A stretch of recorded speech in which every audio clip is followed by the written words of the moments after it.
Oi, gente, chegando aí no nosso ao vivo desse domingão. O Ronilson já chegou.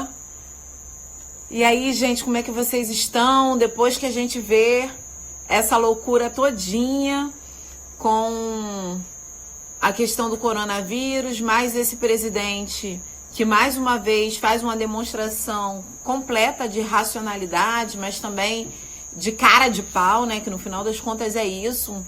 Uma pessoa que leva outras pessoas para ir às ruas, saudar como se ele fosse um herói, né? Uma coisa muito, muito estranha. Mas isso tem a ver com esse grupo que ascendeu ao poder e a gente está aí tentando ver como é que age, como é que costura uma política que, na verdade, represente as pessoas hoje que, por exemplo, não vão ignorar a ciência. Então quero dar boa noite a vocês que chegaram aqui, Flavinha, Ibis, tô vendo que já tem uma galera aqui chegando. O Ronilson, nosso querido, que vai participar da nossa live hoje, também já chegou por aqui. A Petra, tudo bem, querida? O Milton, enfim, tá chegando uma galera boa aqui e a gente vai fazer essa... E vai convidando, gente, outras pessoas para ouvir o Ronilson. O Ronilson é um cara excepcional, que a gente tem uma honra, né? O Ronilson fez parte da nossa mandata no início, trabalhando todo o debate com relação à fé e à política. Isso pra gente não são coisas que a gente pode ignorar, pelo contrário, a gente precisa ter o aspecto de debate que possa levar em consideração também todo o fenômeno social, né? Inclusive o fenômeno religioso. Então, o Ronilson é essa pessoa que trouxe muitos debates interessantes com relação à fé e à política e o quanto que a gente pode construir também, não só a partir desse lugar, mas a partir daqueles e daquelas que veem a fé não como um aprisionamento das almas, né? Pelo contrário, vê a fé como forma de transformação também das suas próprias vidas, mas também daqueles e daquelas que comungam ali de uma mesma espiritualidade. Enfim, eu vou trazer aqui o Ronilson e eu espero que vocês convidem outras pessoas para que a gente possa ouvi-lo.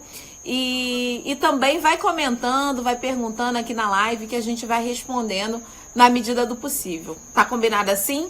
Ó, e dizem que dá muito coraçãozinho aqui nesse negócio, faz a gente ter mais engajamento aí no Instagram e isso faz com que a gente tenha mais tempo de possibilidade de fazer lives, né? Então, a gente só tem uma hora, não sei, a gente não deve pegar uma hora completa, mas de qualquer maneira, quando a gente tem além de uma hora, o Instagram vai lá e corta. Então, quanto mais coraçãozinho, chamar os amigos para virem assistir, mais a gente ganha aí um crédito com o Instagram, entendeu? Então, chama a galera aí para assistir.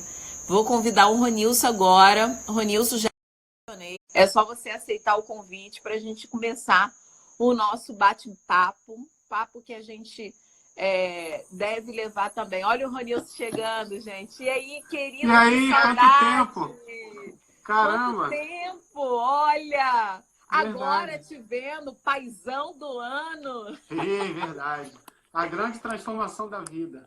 É verdade. E como é que tá a Ju? Como é que vocês estão aí? Eu acho que nesse momento que você está exercendo a sua paternidade e ela a maternidade também é um momento de descobertas, né? Como é que tá isso para vocês? Porque o bebê acabou de nascer, né?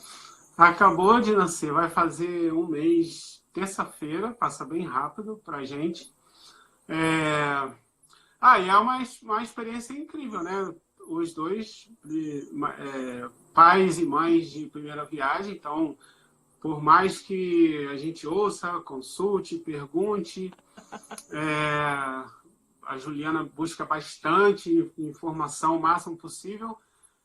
Ontem ela falou essa frase, né? Meio que trocar a roda do carro andando, porque a gente vai se adaptando, vai aprendendo e tá sendo ótimo. Tirando as noites não dormidas, é a melhor coisa que nos aconteceu e deu um sopro de esperança muito bom pra gente na quarentena.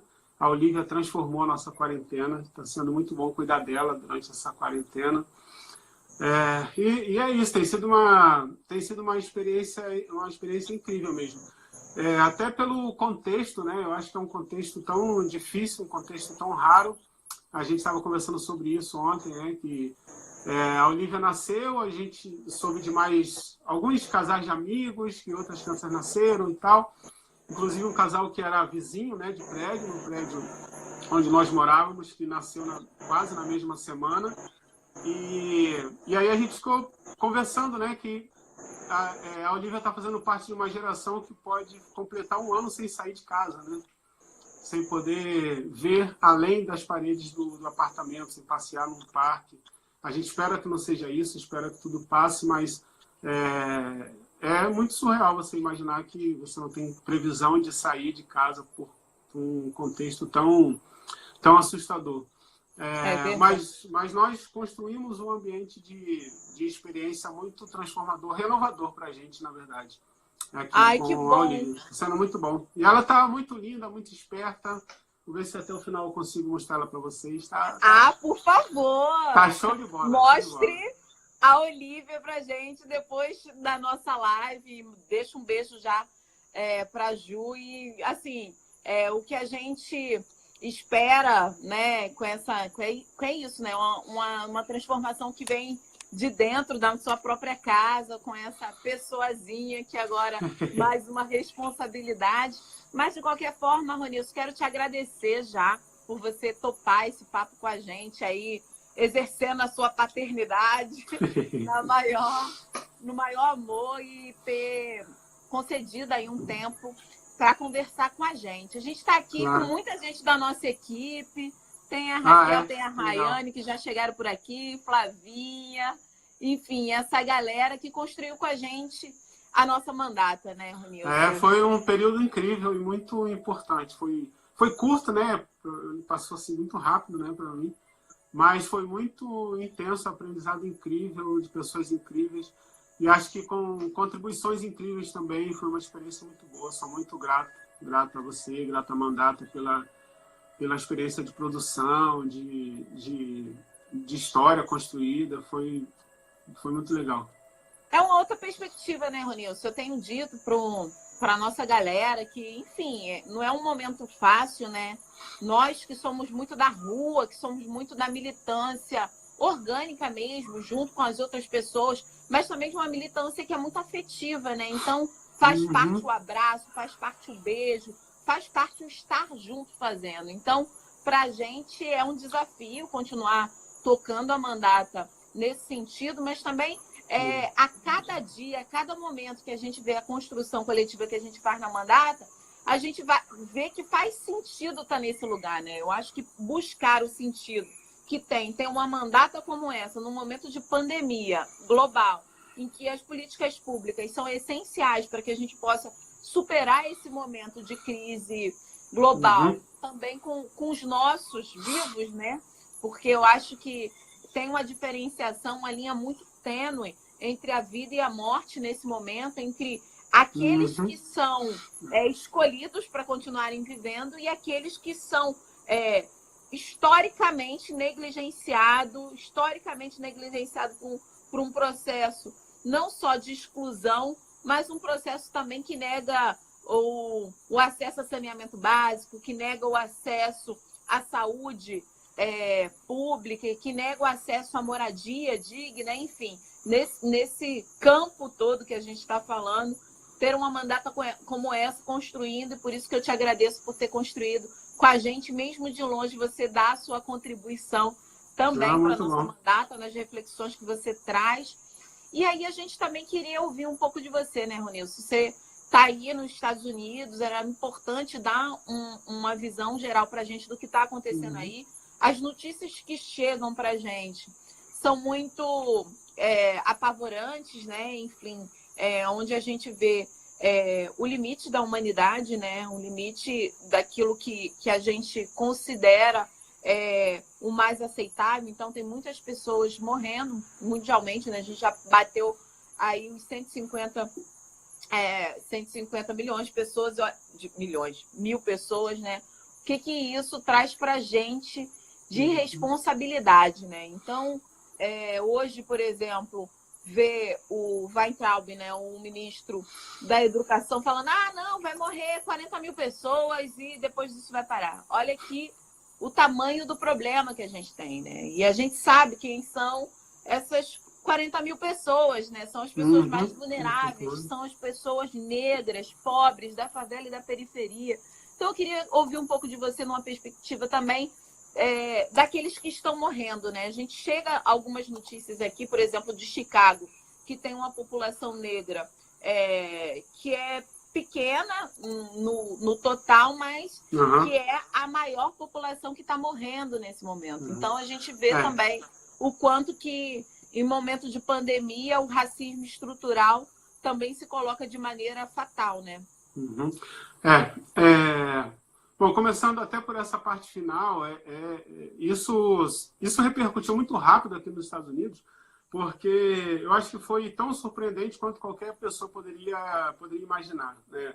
Quando esses primeiros resultados eles saíram, eles foram tão estarrecedores, eles expuseram tanto a desigualdade, né, e a desigualdade racial nos Estados Unidos, a profundidade dessa desigualdade, ele mostrou de uma maneira tão intensa que ele repercutiu de uma maneira incrível em todos os meios de comunicação, mais conservadores, mais progressistas, claro que mais conservadores de alguma maneira tentando amenizar, mais progressistas aprofundando a discussão, mas eu acho que foi um resultado tão surpreendente quanto qualquer pessoa poderia esperar, inclusive da militância do movimento negro. Eu acho que o Black Lives Matter não esperava que essas diferenças fossem tão gritantes, né? Porque ao mesmo tempo os Estados Unidos também agora não, mas os Estados Unidos estava se adaptando ao processo da pandemia, tentando entender inclusive a sua capacidade de alcance. Se tinha a ideia de uma pandemia democrática, né, que bastava você se expor, estar exposto e todo mundo seria alcançado. Tinha-se uma ideia de que o estrago seria maior nas periferias, né?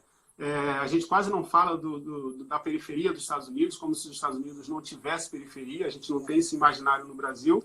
E os Estados Unidos têm, quase em praticamente todos os estados. Nova York tem suas periferias, São Francisco tem suas periferias, Chicago tem suas periferias. Você tem cidades nos Estados Unidos que praticamente acabaram por causa do capitalismo, acabaram por causa da crise de 2008. Cidades como Detroit, por exemplo, que é praticamente mais nada, né? Uma cidade absolutamente muito destruída pela precarização do trabalho, por todas as dificuldades financeiras. A crise de 2008 das hipotecas aprofundou todo esse drama, uma crise ecológica muito grande. Então, você tem estados como Cleveland, por exemplo, você tem cidades que já estavam absolutamente arrasadas, que já tinham absolutamente desaparecido o processo de participação dos Estados Unidos, e você não tinha noção de como essas desigualdades elas ainda eram tão marcantes.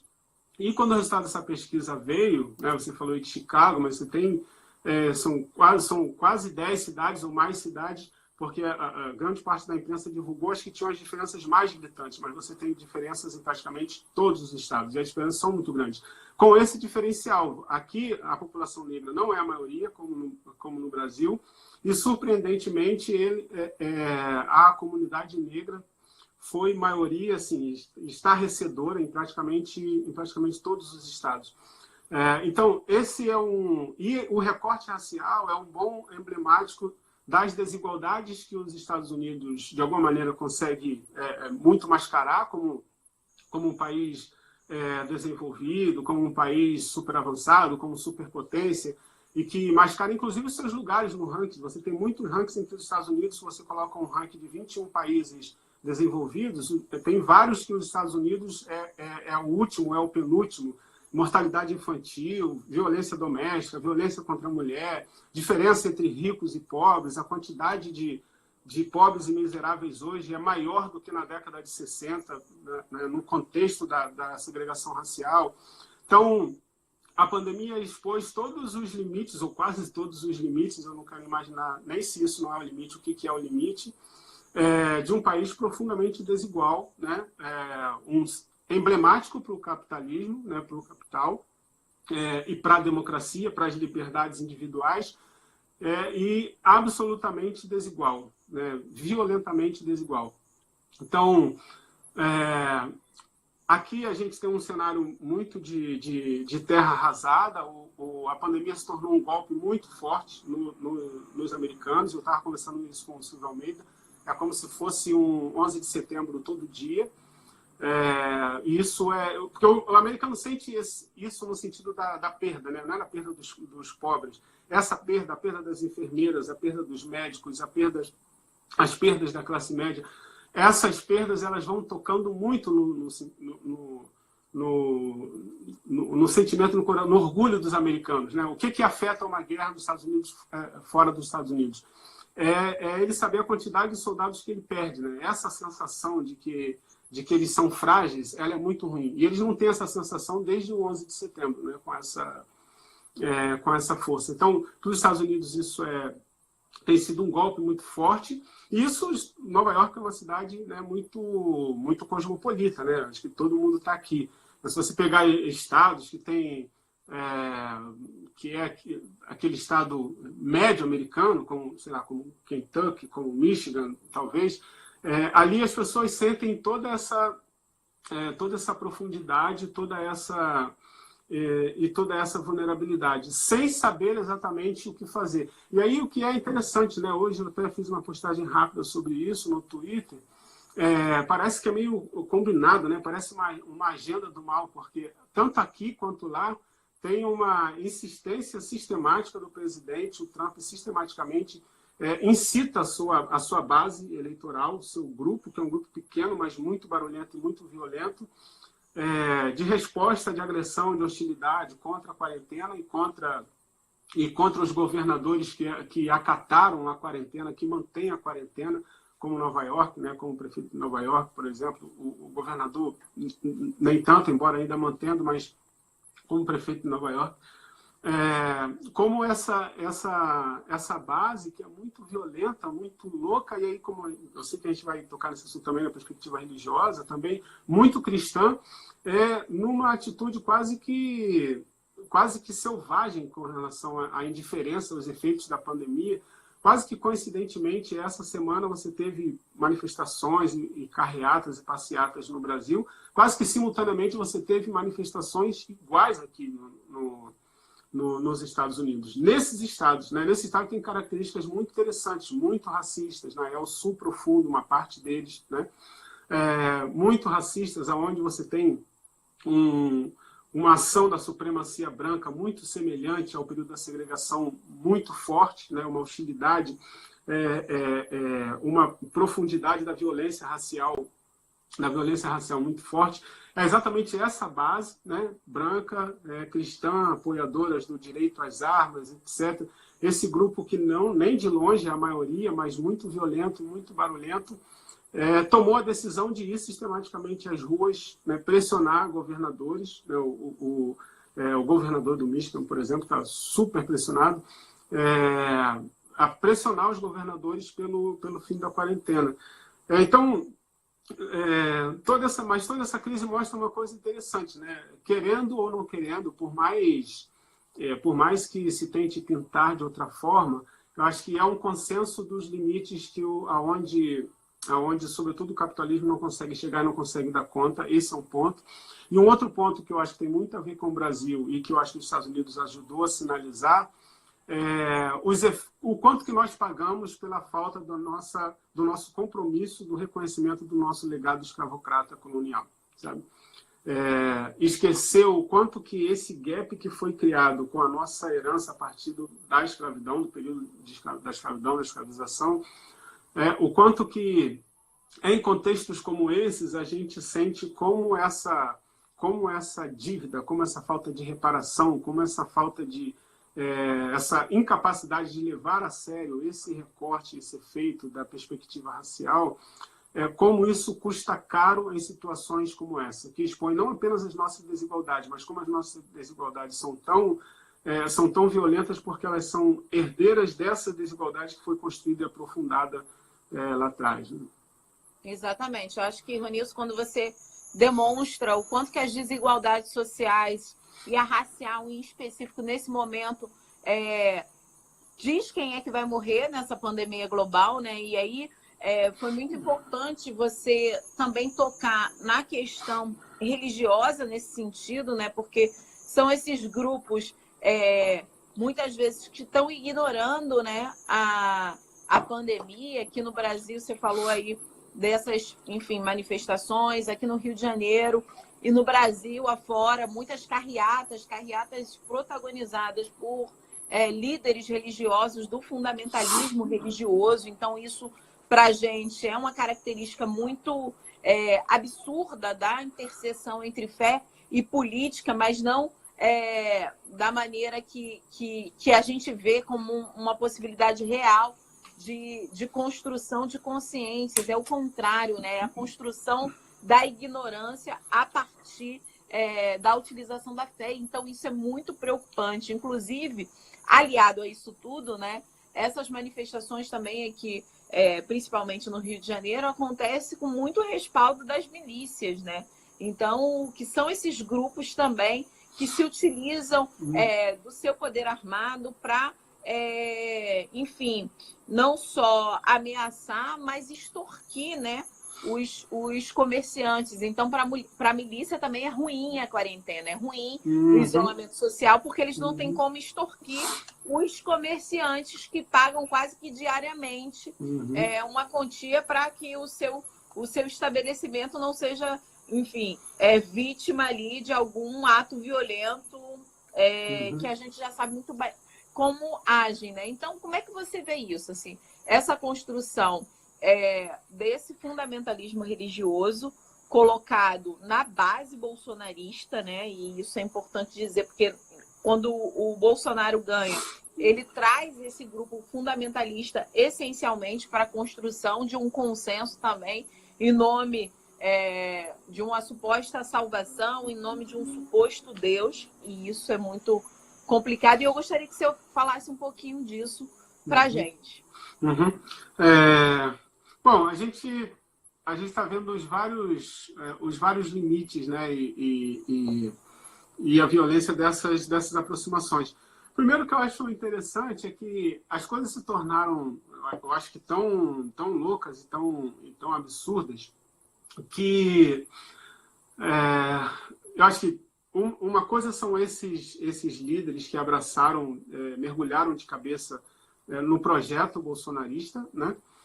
E isso é muito interessante porque ele conseguiu, inclusive, uma coisa que poucos conseguiram, né? Que ele unificou, inclusive, esses líderes que muitos deles, entre eles mesmo, não se entendiam, não tinham acordo, quer dizer, cada um com o seu projeto de poder, mas não com acordos entre si. E, de alguma forma, eles encontraram acordos entre si a partir do projeto Bolsonaro. Agora, é interessante que eu acho que o pensamento bolsonarista, fascista, acho que tão violento, tão distante da perspectiva bíblica, de qualquer perspectiva religiosa que pense na diversidade, na pluralidade, nos direitos humanos, etc., ele se tornou tão fora da curva que você tem, inclusive, um movimento mesmo conservador, né, mesmo profundamente conservador, um movimento de rechaço, de retirada, de batida de retirada na sua base, né? Não com relação à maioria dos seus líderes, mas muito da sua base, da perspectiva do pensamento bolsonarista. O grande lance é que a maioria desses líderes tem a mídia na mão, tem a comunicação na mão, e eles estão com um pensamento quase que unificado. Eu fiquei prestando atenção, por exemplo, na mensagem de Páscoa do Bolsonaro, que ele reuniu 40 desses líderes. É muita coisa. Mas é interessante que, embora sejam esses 40 líderes com toda essa influência, com toda essa visibilidade, com toda essa comunicação, eles nem de longe são a mesma quantidade e uma quantidade absurdamente maior de lideranças, movimentos e iniciativas evangélicas e católicas que fizeram um caminho contrário, inclusive fortalecendo a perspectiva da quarentena, de fechar os seus templos, da irresponsabilidade do Bolsonaro com relação se havia alguma dissensão, né, em várias temáticas morais, né, no debate cristão, mais conservador, mais progressista. Em algum momento você teve um certo equilíbrio no sentido de compreender a atitude do Bolsonaro como como muito kamikaze, muito irresponsável, muito violento e completamente desprezando a vida e o cuidado com a vida. Então, você tem um movimento que é absolutamente muito maior e mais forte. Como que esse movimento é engolido pela força midiática desses líderes? Você pensar, por exemplo, que o Malafaia forçou o tempo todo um debate e um embate que, em grande parte, ele nem existia. Era tão interessante que ele fazia um discurso fervoroso de que ele ia fazer uma defesa do porquê manter os cultos abertos e avisava assista ao meu vídeo mais tarde. Quer dizer, uma perspectiva só puramente midiática, né? Anunciar eu vou fazer uma defesa irrefutável de manter os cultos abertos e por quê. Se você quiser saber, você assiste o meu vídeo mais tarde. E assim como muitos outros fizeram, agendando para poder falar sobre aquilo. Você vê que é uma estratégia completamente que não tem nenhum compromisso com a vida, com o cuidado. Não tem uma perspectiva nem de dizer que a abertura do templo, não tem uma perspectiva nem do cuidado, não é nenhuma outra ótica com relação ao cuidado, do acolhimento. É pura e simplesmente embate, confronto, né? É o discurso da violência.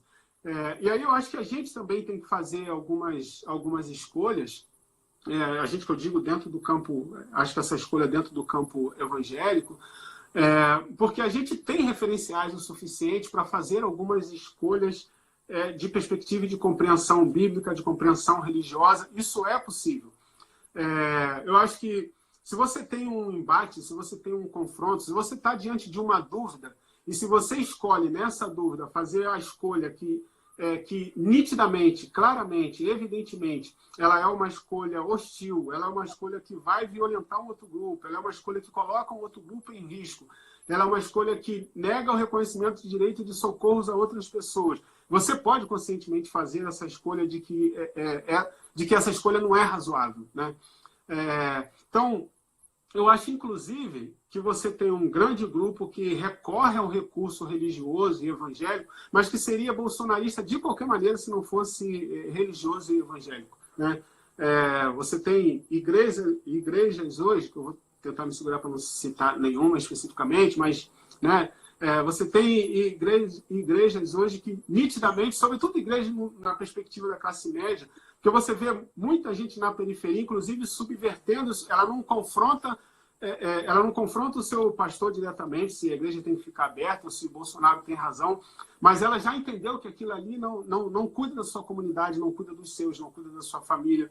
Mas você tem uma igreja bem-sucedida, de classe média, sobretudo igrejas muito jovens, que são bolsonaristas na sua essência, se tornaram bolsonaristas. E não vão deixar de ser bolsonaristas se deixarem de ser evangélicos. Se elas saem da igreja hoje, elas vão para o candomblé ou para o budismo, se tornam ou viram judeus, vão continuar bolsonaristas.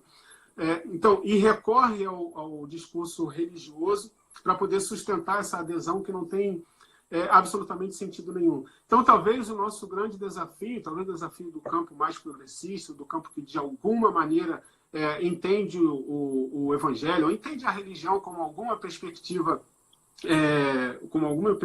de cuidado, de solidariedade, de comunidade, de trabalho coletivo, de socorro, de cuidado com o outro, de respeito à diversidade, de respeito à dignidade, que no mínimo você tenha a compreensão de que você é incapaz de mudar o outro, se esse trabalho é da transcendência, então que você cuide da vida do outro para que a transcendência possa fazer o trabalho dela, mantenha o outro vivo para que a transcendência possa fazer o trabalho dela. Você tem... talvez a gente tenha de ser mais radical no sentido de denunciar o quanto que essa escolha ela não tem nada no debate, na dúvida religiosa. Ela é uma escolha deliberadamente, uma escolha feita deliberadamente pelo não reconhecimento do outro, pela violência, pela hostilidade, e não tem nenhum compromisso religioso. Se você tem outras leituras que são razoáveis no sentido do respeito à vida, e você escolhe uma leitura, uma perspectiva, uma hermenêutica, uma interpretação, seja o que for, que você vê que nitidamente você está colocando uma vida em perigo, uma vida em risco, você tem escolha, você tem opções, né? Então eu acho que a gente tem que ser mais enfático no sentido dessa denúncia, e por outro lado, a gente tem que sistematicamente denunciar as escolhas inescrupulosas desses caras, né? Não é possível que um cara como Marco Feliciano continue usando o discurso evangélico, do jejum, de Deus, etc. Não é possível que você tenha um cara que circule por aí falando que depois do jejum de domingo, o número de mortos, houve uma queda no número de mortos. Isso é tão surreal, é tão irresponsável, é tão criminoso, quanto qualquer outra fake news que você não sabe de onde vem, mas que confunde absolutamente o quadro de informações precisas.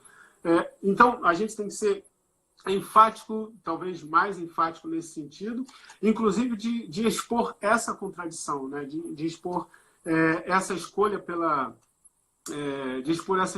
violência. Exatamente. Quando você traz essa perspectiva do cuidado, né? Quais são hoje esses que se dizem líderes religiosos que trabalham basicamente com uma perspectiva, inclusive, econômica da fé, né? Colocada ali o tempo inteiro, medindo, né, o pedaço de chão, de céu que você vai comprar, e isso é muito gritante assim, para a gente. E, ao mesmo tempo, Ronilson, a gente vê que a gente precisou aqui no Rio de Janeiro ter decisão do Tribunal de Justiça para fechar alguns templos, né? E de figuras que usam basicamente da fé e da política, que figuras como Malafaia, por exemplo, ter ali que o Tribunal de Justiça mandar fechar o templo. Então, é esse o nível de situação que a gente está vivendo no Brasil, no Rio de Janeiro, mas o quanto que a gente precisa, e aí eu acho que eu vou ser muito feliz nessa sua reflexão sobre a denúncia, né, do quanto que a gente precisa também apontar a essas figuras que não representam legitimamente o evangelho, o que é superador, mas o que usa do evangelho para mercantilizar curas, né? E isso é muito doloroso, ainda mais nesse momento, né? Eu tenho acompanhado muitas lives, né? Enfim, de companheiros e companheiras nossas, e um nível de pessoas fragilizadas emocionalmente é enorme. Então, hoje, assim, quem tem a sua religião, quem tem a sua fé, enfim, pode encontrar conforto nas suas religiões, mas, ao mesmo tempo, quando a gente vê religiões que se colocam numa perspectiva completamente absurda da falta de cuidado, né? Porque, no final das contas, quando você manda se reunir, manda ir para o templo, você está tendo ali uma falta de cuidado com o coletivo, né? Então, olhar para isso e denunciar isso também faz parte daqueles e daquelas que estão querendo também outras perspectivas de cuidado e que possa, sim, vir da religião. A gente teve, Ronilson, também um processo de construção essa semana de um projeto de lei que a gente conseguiu aprovar, que era basicamente o abrigamento, acolhimento de pessoas em situação de rua. E, nesse sentido, a gente faz com que prédios públicos e privados sejam sejam utilizados, né, porque estão muitos deles abandonados, sejam utilizados como centros de abrigamento das pessoas hoje em situação de vulnerabilidade, situação de rua, enfim, pessoas sem teto no geral.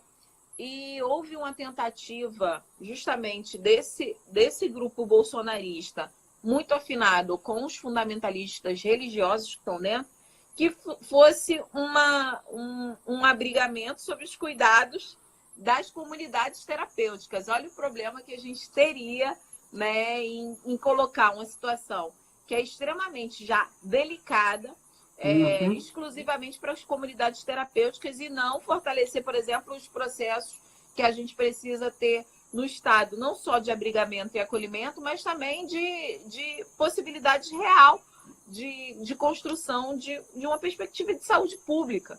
Então, a gente conseguiu passar o projeto, a gente está esperando a sanção do governador, mas a gente conseguiu passar o projeto sem que a comunidade terapêutica fosse colocada como único fim para o acolhimento dessas pessoas. Então, só para você ver o quanto que essa linha tênue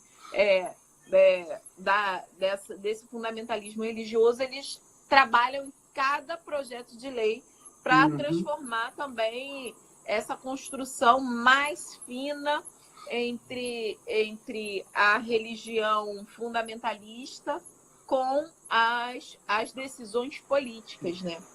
E é um apego a essa história de comunidade terapêutica. Duas coisas que é bem interessante, né?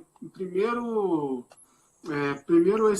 essa disputa com relação... Você vê os esforços de tantas pessoas, comunidades tão mais simples, né? Comunidades tão mais pobres, comunidades tão menores, que entenderam a gravidade, né, da pandemia, que viram como a vida dos seus e das suas são vulneráveis e que atenderam a ideia do isolamento social, da quarentena, estão fazendo o seu esforço para poder manter algum tipo de comunhão, ainda que a distância, já que a distância não afeta a comunhão nesse sentido, dessa proximidade da unidade.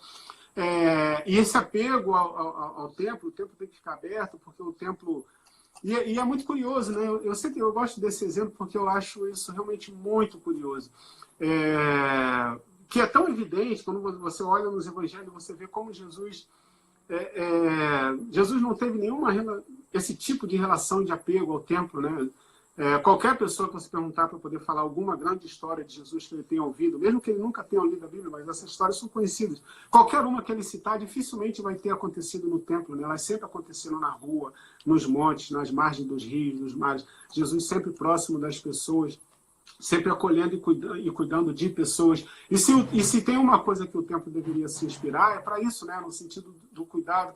E aí, quando você apresenta um projeto que tem uma perspectiva de acolhimento, de cuidado, e você objetifica isso como a comunidade terapêutica pode fazer isso. Não tem comunidade terapêutica nessa história. Esse é um papel comunitário, um papel de igreja no seu sentido mais evangélico, no sentido dos evangelhos, né, que eu quero dizer. Você só precisa das pessoas, você precisa ter pessoas que estejam dispostas a acolher, a cuidar. Essa objetificação com relação à comunidade terapêutica, né, tem uma coisa de estabelecer, de manter, de sustentar, de financiar a comunidade terapêutica para que ela pode fazer tudo. Não existe essa perspectiva, né, do semelhante da comunidade terapêutica biblicamente. São pessoas. Você já tem um projeto de um lugar onde as pessoas podem ser acolhidas. Você precisa das pessoas que possam acolher e cuidar. Mas isso é pura e simplesmente como o enviesamento do pior sentido da perspectiva política religiosa no debate, né, que não vê as pessoas, vê a possibilidade de um negócio, de alguma coisa que vai render, que vai dar certo. Nitidamente essa é uma escolha, né? Isso é triste. Exatamente. E, Ronilson, você também trouxe na sua fala a crise do capital, né? Eu acho que o Bembe traz muito bem a perspectiva, né, do necroliberalismo, né? O quanto que isso está muito afinado com a necropolítica, e nesse momento de pandemia do coronavírus, a gente vê essas políticas higienistas, essas políticas excludentes, enfim, sendo colocadas aí em voga, né? Mas, da perspectiva da crise do capital, a gente também vê, ao mesmo tempo, todos aqueles e aquelas que têm uma responsabilidade na defesa da vida, ou minimamente não negam a ciência, né? Se é que a gente possa dizer, porque há aí uma polarização entre ignorância e ciência, concretamente, né? Então, os gestores que não negam a ciência precisam também ter uma perspectiva de construção de um Estado forte, e não de um Estado mínimo, como o capital prega, como o liberalismo prega, como o neoliberalismo prega, essencialmente. Então, a gente está vendo a própria reorganização para a superação dessa crise no fortalecimento dessa estrutura do Estado, né? Então, isso, para mim, é fundamental. Por exemplo, o que é a construção que a gente precisa fazer de um sistema único de saúde forte, né? Você está aí nos Estados Unidos, você está vendo o quanto que, por exemplo, vai ser atendido e o quanto que as contas dessas pessoas que tiveram o coronavírus nos Estados Unidos vai chegar na casa delas. Então, você imagina, né? A privatização da saúde pública, esse é o grande problema dos Estados Unidos hoje para atender as pessoas, né? Enquanto no Brasil há uma tentativa concreta de privatização do Sistema Único de Saúde. Então, a gente precisa também, nesse momento de crise global, de um coronavírus, também dar uma reviravolta no que é a nossa construção e fortalecimento do Estado, né? Uhum. Principalmente no que tange à saúde pública. Do papel do Estado, né? Você falou com relação à saúde aqui nos Estados Unidos, tem uma piada, né, que é muito comum aqui nos Estados Unidos, que é quando você está passando na rua e acontece algum acidente, alguém atropelado, sei lá, e você está perto, você vai acolher e diz: não se mexe, eu vou chamar a ambulância. A pessoa: não, já estou melhor. O pessoal de chamar a ambulância, a pessoa já pensa na fatura, na conta. E esse é um exemplo clássico, né? Tão clássico que chega a virar piada de como a saúde é absolutamente um produto. E não só como a saúde é absolutamente um produto, é como todas as tentativas sistemáticas de não tirar, nem chegar a tirar a saúde da perspectiva do produto, mas pelo menos o básico da saúde tornar acessível no sentido da base social, como só esse gesto ele é sistematicamente atacado, né, em todos os aspectos, né? Você vê a luta que foi para o Obama conseguir colocar, dar um pontapé inicial com o Obamacare, mas antes do Obama, outros presidentes tentaram, ainda que fosse num alcance menor, mas outros tentaram de alguma forma tornar alguma base da saúde acessível para a base social. E eles nunca conseguiram, né? E não conseguiram porque está enraizada essa ideia do mercado, do individualismo, essa ideia do produto, essa ideia do capital. E eu acho que o que a gente tem que fazer, você falou aí com relação da crítica ao capital e da denúncia da necropolítica, a gente tem de radicalizar o discurso mesmo, porque diferente do Zizek, que acha que essa crise vai deixar a gente melhor, né? O Zizek, né, semana retrasada, repercutiu muito aí num debate com o filósofo coreano. O filósofo coreano acredita exatamente no contrário. Ele e o Zizek dizendo que ele acha que essa pandemia vai fazer com que o mundo entenda que não dá para continuar do mesmo jeito. Inevitavelmente a gente vai sair dessa crise melhor, não vamos voltar atrás na perspectiva da solidariedade, as pessoas vão entender que sem o comunitarismo, a coletividade, a vida comunitária, a gente não consegue ir adiante. Eu sou absolutamente cético com relação a isso. Eu acho que a gente tem que aproveitar, não é nem bom termo, mas usar esse momento para radicalizar o discurso no sentido de apontar essas contradições de um sistema que não tenha o mínimo desejo de voltar atrás, né? E aqui, quando estou falando de sistema, eu estou falando como a política institucional organizada, né, funciona e se distribui, né?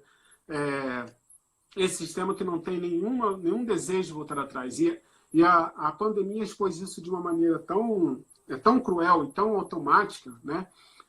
Todos os valores, todas as coisas que eram de alguma maneira ponderadas, a gente percebia a diferença dos discursos, né, dos estadistas, dos seus ministros de Finanças, de Economia, dos primeiros momentos, né, da pandemia, assim, quando ela ainda estava concentrada na China, à medida que ela foi saindo, foi chegando na Europa, como foram diminuindo o alcance e o efeito e a importância, tentando preservar de alguma forma o mercado, a economia, as finanças, de um mercado que não podia parar, e como esse discurso foi caindo gradativamente, porque ela mostrou que não tem jeito. Aquela discussão que era possível com Friedman, que era possível com Hayek, para discutir sobre os limites do bem-estar social, ou da justiça social. Hayek zombava da justiça social, né? como o neoliberalismo tão ávido com a libertação do mercado e da autogestão do mercado, atropelou inclusive o mínimo que tinha de humanidade, ainda que nem era grande coisa, mas o mínimo que havia de humanidade no liberalismo, que fosse da preservação de um mínimo de um bem-estar social, porque esse é o ataque. Se o liberalismo queria de alguma forma administrar isso ainda de uma maneira mínima, o neoliberalismo é detonar isso absolutamente, né? Realmente cada um por si, e deixa que a vida, que as estruturas se auto-administram. A gente tem que usar esse momento para radicalizar o discurso, para mostrar os limites e o rastro de morte que isso deixa. E é absolutamente isso que a gente está vendo. E mesmo assim você tem a posse de um ministro da Saúde que fala que o debate não é entre economia e saúde. É óbvio que é entre economia e saúde. É óbvio que é entre dinheiro e pessoas. Tudo que aconteceu aqui até agora, tudo que tem acontecido nos Estados Unidos é sobre dinheiro e pessoas. É sobre a quantidade de dinheiro que esse país tem e não consegue ter um sistema de saúde público. É sobre a quantidade de dinheiro que esse país tem e não consegue ter um sistema de educação superior pública.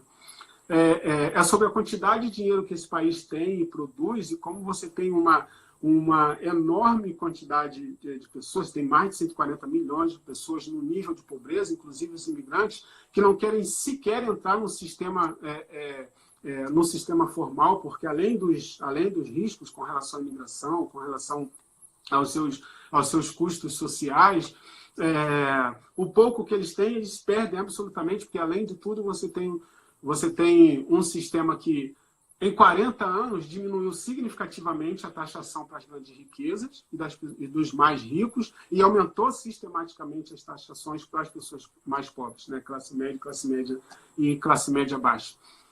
Então, uma estrutura que é pensada absolutamente para quem tem ter cada vez mais. Em 20 anos, né? Isso é uma pesquisa de alguns anos atrás, que em 20 anos os mais ricos, o 1% mais rico ficou 20 vezes mais ricos, e os mais pobres 15 vezes mais pobres, cada vez essa desigualdade cada vez aumentando mais. Esse é um limite desse sistema, dessa estrutura, e uma pandemia como essa expõe isso no seu limite, porque ela exige tudo ao mesmo tempo, né? Ela não dá tempo para debate, ela não dá tempo para conversa, não dá tempo para conferência, não dá tempo para seminário, não dá tempo para projeto de lei, não dá tempo para nada. Ela está colocando nesse momento toda uma sociedade a fazer uma escolha, ou faz uma escolha pela vida agora, ou pelo dinheiro, ou pela economia, ou pela estrutura, ou pela reputação, ou pela popularidade. Então, eu tenho certeza que a pandemia é uma grande frustração, por exemplo, nos planos do Paulo Guedes, coitado.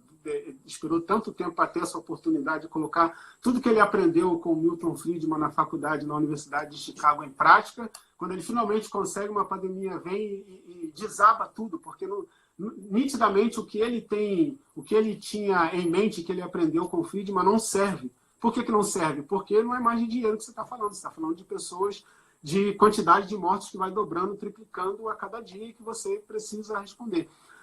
Então, eu acho que a gente tem que usar esse momento para, você está certo, radicalizar o discurso, no sentido de mostrar essas contradições, esses limites, expor as pessoas que fazem as escolhas por manter esse sistema, por manter essa estrutura, por desprezar o cuidado e o acolhimento pela vida, de pensar alternativas rápidas para que as vidas das pessoas sejam preservadas.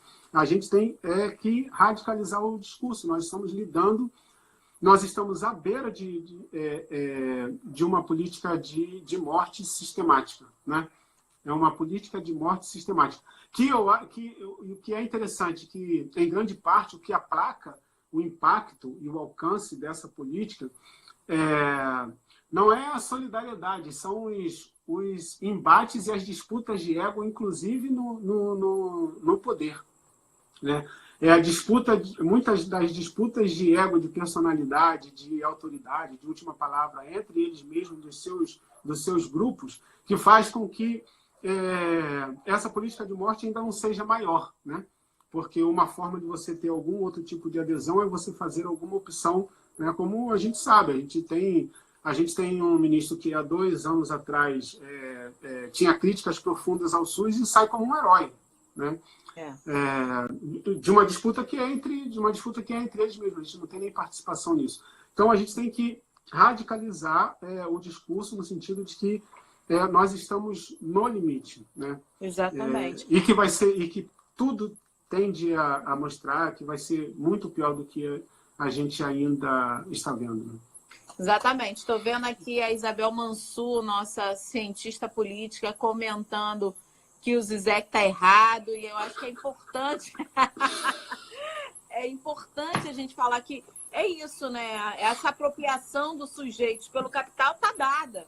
E quais são as alternativas que a gente precisa nesse momento, né? Então, o fortalecimento do Estado é importante, até mesmo para isso que você trouxe com relação às disputas de egos no poder, né? Porque aqui no Brasil é muito claro isso para mim, né? Quando a gente vê, por exemplo, os governadores, o Witzel aqui no Rio de Janeiro e o Dória em São Paulo, querendo mostrar exatamente, os grandes defensores da humanidade, quanto, na verdade, eles foram eleitos no palco do bolsonarismo, eles estavam lá. A política deles também é necropolítica. E um exemplo muito específico disso aqui no Rio de Janeiro é que, em plena pandemia, o Witzel organizou uma comissão para apressar a privatização da SEDAI. Olha que loucura, né? Quando o mundo todo está falando que a água não pode ser mercantilizada, o Witzel aproveita nesse momento de pandemia em que a perspectiva da política é justamente falar de como enfim, empatar o processo de contaminação do coronavírus, ele vira e constrói uma comissão para apressar a privatização da SEDAI. E aqui, concretamente, você conhece isso, você vem de São Gonçalo, sabe o quanto que a construção da favela, da periferia, é basicamente uma irregularidade de serviços essenciais, como a água, por exemplo, o acesso à água. Então, a gente tem trabalhado muito fortemente com a ouvidoria da Defensoria Pública, e Guilherme Pimentel, você lembra dele, né? Construindo, fazendo um mapeamento desse lugar onde a água, a falta d'água, né, é uma constante, onde essas pessoas não têm água para beber. Como vamos fazer para essas pessoas lavarem as mãos, fazerem um processo de higienização que é fundamental para ir conter a contaminação do coronavírus? Então, é muito louco quando a gente vê as pessoas aplaudindo o Witzel porque ele, enfim, não topou, como Bolsonaro, uma lógica de negar a ciência e falar da quarentena, e falar do isolamento social. Agora também, a gente viu, assim, na semana passada, o Witzel fez um decreto de flexibilização da circulação interna em 30 cidades do Rio de Janeiro. Olha que loucura. Depois que ele fez esse decreto, um dia, 2 dias depois, várias dessas cidades, pelo menos 5 dessas cidades, apareceram com coronavírus. Então, a gente precisa falar assim, o quanto que essas figuras, né, esses gestores, que hoje, por egocentrismo, por uma lógica também eleitoral, né, porque tanto o Witzel quanto o Dória falaram que queria ser presidente do Brasil, né? Eles falaram. Então, exatamente. É um governador que andava de faixa, né? Para cima e para baixo. De faixa. O Witzel, né, construiu uma faixa para ele. Algo que não existe. Enfim, no governo, ele fez uma faixa para colocar. Então, assim, olha que loucura. Nós não temos saneamento básico, que é basicamente, né, a destinação dessa água ou a circulação dessa água, você não tem. E o recolhimento de lixo. E teve assim o contingenciamento, porque desde janeiro, fevereiro, o Witzel tem apresentado os decretos de contingenciamento de gastos, e aí muitas aspas nisso, porque a gente sabe que todo o dinheiro destinado para saneamento básico é investimento, não é gasto. Então, ele fez um contingenciamento de 94% daquilo que era o orçamento de saneamento básico. Então, olha essa figura que hoje se demonstra como o bastião da defesa da vida no estado do Rio de Janeiro, está fazendo com a água, né? Com o saneamento básico. Então, a gente precisa, não só nos discursos, e eu gosto muito quando você fala isso, da produção de discurso, da produção de narrativa, que faça frente, que possa ser um contradiscurso a essa lógica que esses caras estão utilizando, para que a gente possa denunciar esses escândalos, entendeu? A gente tem que denunciar isso. Nós fizemos, inclusive, um projeto de lei para impedir que a SEDAI fosse privatizada durante a pandemia de coronavírus. Claro que a gente sabe que a SEDAI já foi dada como garantia para o governo federal, inclusive essas 30 cidades. E eu tenho pesquisado muito isso, porque é uma loucura, né? Como esses governos também trabalham na lógica da chantagem, né? Essas 30 cidades que foram liberadas, elas estão sendo pressionadas a privatizar a água também lá. Então, o que o Witzel faz em nome numa suposta economia, porque aí ele está falando diretamente com o capital, libera a circulação interna, mas também, em troca disso, esses prefeitos vão ter que privatizar a distribuição de água. Então, olha o tamanho do nosso problema. Exatamente. E eu acho que é interessante ter alguém, acho que precisa ter vocês, né, que apontem exatamente o efeito das contradições e desses interesses, né? Diante de algo que é impossível de ser escamoteado, ou de ser diminuído, eu tomo alguma atitude que gera algum tipo de adesão. Mas eu não altero em nada, né, na política absolutamente genocida, de morte violenta com a qual eu me elegi, inclusive, e a qual eu me administro. Então, nada mudou nesse curso. Isso é muito triste. Nada mudou nesse curso. Você tem uma disputa que está colocando, que tem a pandemia como contexto, mas que é importante que a gente fique atento, porque todas as outras questões elas ficaram meio que sublimadas, né? A gente pode colocar e calcular aí um mês em que nenhum telejornal dá outro tipo de notícia, né? Você não tem espaço para absolutamente mais nada. E eu acho que faz sentido pela dimensão que a coisa tem.